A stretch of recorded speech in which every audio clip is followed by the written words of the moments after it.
आज पुलिस ने एक ऐसा रवैया अख्तियार किया कि जो मीडिया की आज़ादी है उसके ऊपर एक कदगन लगाने के मुतरादिफ है। यहाँ पर पुलिस ने किसी भी जो कोर्ट रिपोर्टर हैं उनको कमरा अदालत में जाने की इजाज़त नहीं दी, बल्कि उन्हें मैन हैंडल किया गया। मुश्किल देख पाए हैं चौधरी परवेज़ इलाही साहब को। आज उनके चेहरे पे काफ़ी खुशी दिखाई दे रही थी, पॉजिटिव थे। आज हमारे हाथों में ये जो मोबाइल फ़ोन है ना, ये इस तरह लग रहा था कि जिस तरह हम कोई हैंड ग्रेनेड बम पकड़ के लेके आए हैं। किसी जर्नलिस्ट को कमरा अदालत तक तो बहुत बड़ी दूर, अदालत के अंदर दाखिल नहीं होने दिया गया। बाजवा साहब, चौधरी साहब इलेक्शन के बाद पहली बार बाहर आए हैं डयाला जेल से। की आवाज बंद करने के लिए मीडिया की आवाज है वो बंद दबा दी गई है। अस्सलाम वालेकुम, नया दौर के साथ मैं हूँ मुनीर बाजवा। आज लाहौर की 4 मुख्तलिफ अदालतों में PTI के रहनुमा चौधरी परवेज़ इलाही की मुख्तलिफ केसेस में पेशी थी। और आज हम सोच रहे थे कि चूँकि इलेक्शन का माहौल था, इंतखाबी नताइज आ चुके हैं और चौधरी परवेज़ इलाही चूँकि PTI के सदर भी हैं, तो उनसे गैर रस्मी गुफ्तगू में उनसे बातें होंगी वो भी हम मीडिया पर बता सकेंगे। लेकिन आज पुलिस ने एक ऐसा रवैया अख्तियार किया कि जो मीडिया की आज़ादी है उसके ऊपर एक कदगन लगाने के मुतरादिफ है। और तमाम अदालतों में, एहतसाब अदालत हो, चाहे वो एंटी करप्शन की अदालत हो, चाहे स्पेशल कोर्ट सेंट्रल हो, चाहे ज़िला कचहरी हो, यहाँ पर पुलिस ने किसी भी जो कोर्ट रिपोर्टर हैं उनको कमरा अदालत में जाने की इजाज़त नहीं दी, बल्कि उन्हें मैन हैंडल किया गया और उन्हें ज़बरदस्ती रोका भी गया। और कमरा अदालत से अगर कोई मौजूद भी था कोर्ट रिपोर्टर तो उसको भी वहाँ से निकाल दिया गया। मेरे साथ मौजूद हैं ABN न्यूज़ के कोर्ट रिपोर्टर, इन्होंने भी मेरे साथ आज चौधरी परवेज़ इलाही के केसेस की कवरेज की है। उनसे बात कर लें। असद शाह साहब, ये बताएं कि चौधरी परवेज़ इलाही को आज आपने कैसा देखा है अदालत में पेश होते हुए? क्या आप उनको देख भी पाए हैं कि नहीं देख पाए? बिस्मिल्लाहिर्रहमानिर्रहीम। मुनीर बाजवा साहब, बात यह है कि एक तो सहाफ़त के साथ जिस तरह का रवैया रखा जा रहा है सहाफ़ियों के साथ, वो बहुत काबिल मज़ामत है। जितनी मज़ामत की जाए उतना कम है, क्योंकि हम जिस तरह पुलिस अपने फ़राइज़ अदा करने आती है, इस तरह हम भी अपने फ़राइज़ अदा करने आते हैं। और माशरे में सहाफ़त का बड़ा एक अहम किरदार रहा है हमेशा से। लेकिन आज जो सवाल आपने किया है, मुश्किल देख पाए हैं चौधरी परवेज़ इलाही साहब को। आज उनके चेहरे पे काफ़ी खुशी दिखाई दे रही थी, पॉजिटिव थे, अपने वकला से गुफ्तगू कर रहे थे, दीगर अपने साथियों से गुफ्तगू कर रहे थे। शाह जी, आप बात कर सकें क्या चौधरी परवेज़ इलाही साहब? मैंने तो कोशिश की, मेरे से अपनी बात हो पाई। सर, आज हमारे हाथों में ये जो मोबाइल फोन है ना, ये इस तरह लग रहा था कि जिस तरह हम कोई हैंड ग्रेनेड बम पकड़ के लेके आए हैं। तो जो पुलिस अफसरान को जो है ना, वो पसंद ही नहीं आ रहा था हमारे हाथ में। सिर्फ एक ही इंस्ट्रक्शन दी जा रही थी, मोबाइल पॉकेट में डालें, मोबाइल पॉकेट में डालें। और हम कमरा अदालत का माहौल तो जरा बताएं। कमरा अदालत का माहौल ये था कि कमरा अदालत में आज किसी को दाखिल होने की इजाजत दी ही नहीं गई। किसी जर्नलिस्ट को कमरा अदालत तक तो बहुत बड़ी दूर, अदालत के अंदर दाखिल नहीं होने दिया गया। बाजवा साहब, आज एहतसाब अदालत में भी सीनियर सहाफियों के साथ पुलिस की धक्कमपेल रही है, गलत अल्फाज का चुनाव रहा है, बदतमीजी रही है। आज उनको सेंट्रल कोर्ट FIA में पेश किया गया है। यहाँ पे DSP मकसूद साहब हैं। पहले उन्होंने जिस स्पॉट पे हम खड़े हैं, हमेशा से आप भी कवरेज करते आ रहे हैं, सालों से हम भी करते आ रहे हैं, तो ये वो स्पॉट है जहाँ पे मीडिया कैमराज को अलाउ किया गया है। आज उन्होंने सबसे पहले तो कैमराज बाहर मेन फिरोजपुर रोड पे फेंकवा दिए कि जनाब इधर से। मुझे कुछ कैमरामैन दोस्तों ने कॉल की कि इधर ये मसला बना हुआ है, तो DSP साहब सीख पाए तो आप आए। मैं आया हूँ, मैं आके DSP साहब से बात की है। मैं कहा सर, ये मीडिया का पॉइंट है, यहाँ से हमने एंट्रेंस चौधरी साहब को लाना है, उसकी फुटेज देनी है अपने अपने इदारों को, जिसके लिए इतना बड़ा स्टाफ हर इदारे का खड़ा है, cameraman, DSNG operator, driver, reporter, हर चैनल का, यानी कि 40-50 लोग इधर ड्यूटी पे मामूर है आपकी तरह। तो उनके फराइज है कि उन्होंने जनाब फुटेज बनानी है, कैमरामैन उन्हें रिपोर्ट बनानी है। शाह जी, आपको क्या लगता है कि ये क्यों इस तरह करती है पुलिस या रियासत कि अगर चौधरी परवेज़ इलाही अदालत में पेश होना, तो उनके लिए आपने भी देखा है, मैंने देखा, वो शील्डें लगा दी जाती है, जैसे मतलब कोई दुल्हन आ रही तो उसको देखा ना जा सके। दरअसल बाजवा साहब, मैं जहां तक समझता हूँ कि असल मसला ये है कि ये जो इंतखाबात हुए हैं उसमें जो है वोट अवाम ने डाला है, हाँ, इजहार राय अवाम ने किया है, उसका गुस्सा हम सहाफियों पे निकाला जा रहा है, जो मैं समझ पाया हूँ।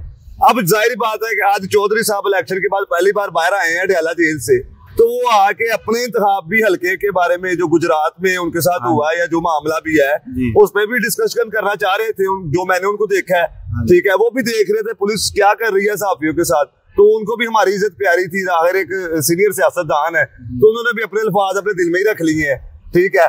अब चौधरी साहब जाहिर बात है कि इतना बड़ा टर्नओवर हुआ है, उनको मैंडेट मिला है, तो उसमें भी एक जमात के सदर है, वो जिस जमात को मैंडेट मिला उसी जमात के वो सदर है, तो अब सदर कोई तो सारे ख्याल करेगा ना, तो वो सर आप हमारे पास करें। उनकी आवाज बंद करने के लिए मीडिया की आवाज है वो बंद दबा दी गई है। हालांकि आपने भी देखा है, मैंने भी देखा है कि जब हम इस तरह की सूरत हाल होती है तो जजेस से जाके मिलते हैं तो वो कहते हैं हमने तो किसी मीडिया को नहीं रोका, और पुलिस वाले बाहर कहते हैं कि जज साहब ने मना कर दिया, और अगर इतना ही आपने किसी की कवरेज को रोकना तो फिर आप जेल ट्रायल कर लें जैसे इमरान खान का कर रहे हैं।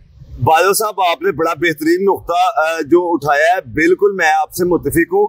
दरअसल हुआ ये है कि मैं जब आके मैं बात बता रहा था, मैंने डीएसपी साहब से ये पूछा है कि सर ये क्या मामला है, आप हमारे पास जो है वो chief justice Lahore high court साहब का मीडिया के हवाले से कवरेज के हवाले से साहब को नोटिफिकेशन मौजूद है, इसके बाद आपको याद होगा 9 मई के बाद रिपोर्टर्स की लिस्ट हाई कोर्ट की तरफ से यस वही मैं कह रहा हूं, कोर्ट रिपोर्टर्स की जब लिस्ट बनाई गई, जब 9 मई के वाकयात के बाद जब अहम केसेस आए, तब भी आप देखते थे कि पुलिस और सहाफियों में कशीदगी पाई जाती थी।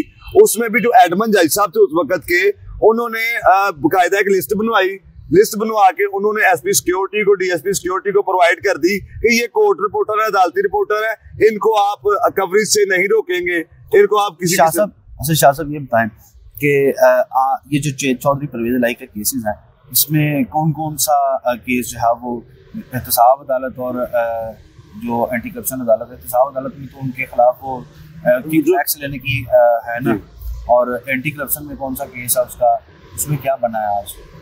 दरअसल जो आज सबसे पहले तो उनको अडयाला जेल से लाया गया है, मैं तो उनको ये खराज तहसीन पेश करता हूँ कि इस एज के हिस्से में वो एक दिन में 3 दिन अदालतों में आते हैं, सुबह वो अडयाला जेल से निकलते हैं, ठीक है, पूरा दिन अदालतों में रहने के बाद रात को उनको वापस लैंड किया जाता है अडयाला जेल की तरफ। ये बड़ी बात है कि चौधरी साहब लोगों को कहते हुए सुना है कि ये चौधरी परवेज इलाही को इसलिए इतनी दूर से लेके आते हैं ताकि बूढ़ा आदमी है 73 साल शायद वो तो उसको इस तरह जिस्मानी तकलीफ दी जाए सफर की, ताकि वो किसी ना किसी तरीके से अपने मौक़िफ़ से हट जाए, पीटीआई का जो बयानिया है। और दूसरी तरफ ये भी हमने सुना है हमसे पीटीआई के लोगों के जो उनके वकला भी हैं कि ये इनके खिलाफ जो केसेस बनाए गए हैं वो तो ज़ाहिर बात है तो अदालतों ने फैसला करना है। तो आज जो मुख्तलिफ केसेस में इनकी कौन सी तारीख डाली गई है अदालतों में? दरअसल इसमें है कि जो आज सबसे पहले तो उनको पेश किया गया है एहतसाब अदालत में। एहतसाब अदालत में जो नैब ने उन पर रेफरेंस बनाया हुआ है उसमें उनको पेश किया गया। अदालत से शायद याद है, एहतसाब अदालत का आपने दरवाजा देखा जहाँ पे पानी खड़ा कर दिया गया ताकि अगर कोई पीटीआई का सपोर्टर वहां पे आता है या चौधरी परवेज इलाही के फॉलोअर्स जो आते हैं तो गेट के अंदर बाहर भी ना खड़े हो सके, कोई नारेबाजी ना कर सके, जब उसकी गाड़ी चौधरी परवेज इलाही की गुजरे तो उनके साथ इज़हारे यकजहती जो वो भी ना कर सके। आपने भी देखा प्लान था सर, आज खाली सहाफियों के लिए नहीं था ये सारा कुछ, ये आपने ठीक नुकता उठाया। ये डर ये भी था कि वो जो कारकुनान जो खामोश वोट पड़ा है अब वो बोलना पड़े, तो जाहिर बात है कि वोट तो पड़ा है तो आवाजें तो निकलेंगी, अब पूरी कौम ने देखा है। तो अब बात असल में जो सवाल आपने किया है 22 फरवरी तक का जो टाइम है वो एहतसाब अदालत में तारीख मुलतवी कर दिया है। उसमें जो है वो उनपे नैब ने जो रेफरेंस जाहिर किया हुआ है उस हवाले से था। आज इधर लेके आए हैं उनको फिर FIA कोर्ट में, तो यहाँ पे सेंट्रल कोर्ट ने उनकी जो तारीख है वो अगले माह की 4 तारीख जो है दे दी है। FIA ने उसमें रिपोर्ट जमा करवाई है। मोनोसलाई जो है इसमें इश्तिहारी है। FIA का उसमें कहना है कि उनको नोटिस भी किए हैं स्पेन वाली जगह लाहौर में भी जहाँ भी उनके पते हैं, लेकिन वो जो है वो ना शामिल तफ्तीश हो रहे हैं ना ही वो कोऑपरेट कर रहे हैं। तो उस हवाले से मोनोसलाई को इश्तिहारी भी करार दिया गया है इसी मुकदमे में। ये मनी लॉन्ड्रिंग का केस है चौधरी परवेज। इसके अलावा चौधरी परवेज इलाही पे एक केस चल रहा है जो उन्होंने मोहम्मद खान भट्टी को जो सेक्रेटरी जो है उस हवाले से उन पे एक मुकदमा है जिसकी आज लाहौर हाई कोर्ट से उनको जो है वो मुकम्मल रिलीफ मिल गया है। 1 लाख रुपए मुचलका जमा करवाएंगे। इसके अलावा एक मुकदमा जो है वो आज पेश हुआ है ये एंटी करप्शन अदालत में, वो गुजरात जो है उनके ठेकों का मामला है। तो अब उसमें भी 22 जी जी, तो ये 3-4 केसेस उन पे है जिन पे आज एक में रिलीफ मिल गया है। बाकी मेरी एट दी एंड बाजवा साहब, हमारा ताल्लुक किसी पार्टी से नहीं है, हमारा ताल्लुक पाकिस्तान से है, अपनी सरजमीन से है, इदारे हमारे हैं, पुलिस, FIA, एंटी करप्शन या कोई भी इदारा, ये हमारे इदारे हैं, हम इनकी इज्जत करते हैं, हम इनका एहतराम करते हैं। लेकिन इनको भी चाहिए कि हम भी वर्कर हैं, हम ड्यूटी जिस मकसद के लिए हमें चैनल्स में रखा है ना, अगर हम बर वक्त खबर फाइल नहीं करेंगे और हकाइक में मबनी खबर नहीं फाइल करेंगे तो हमारे बच्चों का भी रोजगार का मसला है। तो ये इदारों को समझना चाहिए। ये या तो फिर ये ऑर्डर करवा लें अदालतों से, कभी इन कैमरा प्रोसीडिंग करनी है, चौधरी परवेज इलाही को इतनी दूर से लेके आए हैं तो इनकी इन कैमरा प्रोसीडिंग होगी, ऑर्डर कर दी तहरीरी तौर पे और ये रोला ही खत्म हो जाए सारा। सर इस तरह कर नहीं सकते रहिए। सर देखिए, पुलिस हमें कहती है जी जज साहब ने कहा है, हम किसी जज साहब से ये दरियाफ्त करते हैं, जज साहब इस चीज से लाइलम होते हैं। पहले ये जो मसला है ना, इसको देखना चाहिए। मेरी जो आपके प्लेटफॉर्म के तवस्सुल से जो भी ये आला अफसरान ये सुन रहे हैं, वो एक मैकेनिज्म बना लें। हमें फिर कह रहा हूं कि हमारे दिल में एहतराम है इदारों का, हम भी पाकिस्तानी हैं, वो भी पाकिस्तानी है, हमारा आपस में टकराव है ही नहीं है किसी किस्म का। लेकिन अगर उनकी जॉब है तो हमारी जॉब नहीं है बाजवा साहब। बस मैं यही कहना चाहूंगा आपसे। ये चौधरी परवेज इलाही को पहले भी इन अदालतों में पेश किया जाता रहा है, तब भी चौधरी परवेज इलाही के खिलाफ इसी तरह उनको पेश करने से पहले एक पुलिस की भारी नफरी जो वो तैनात की जाती है और उनके जब वो अदालत में जा रहे होते हैं तो उनके आगे शील्डें कर दी जाती है ताकि कोई कैमरे पे उनकी फुटेज भी ना बना सके। ये पता नहीं रियासत ने क्या फार्मूला अपना रखा है, लेकिन अदालत में ओपन प्रोसीडिंग होती है, जब अदालत होती है उसमें कोई भी जा सकता है। लेकिन पुलिस का ये रवैया सहाफ़ियों के खिलाफ एक आज़ादी जो मीडिया की आज़ादी है उसके ऊपर एक पाबंदी के मुतरादिफ है। और आज जिस तरह ये किया गया और न्यूज़ के रिपोर्टर के साथ भी मैन हैंडल किया गया उन्हें, ये मामला नया नहीं है। इससे पहले जब शहबाज शरीफ और नवाज शरीफ भी अदालतों में आते थे तब भी इसी तरह की, इससे पहले सिटी 42 के रिपोर्टर जमालुद्दीन जमाली साहब जो बहुत सीनियर रिपोर्टर है, उनको एक SHO साहब फिजिकली धमकियां लगाते रहे हैं बाजवा साहब। खाली आज न्यू टीवी की नहीं बात हुई, इससे पहले भी ये मामला चलता आ रहा है।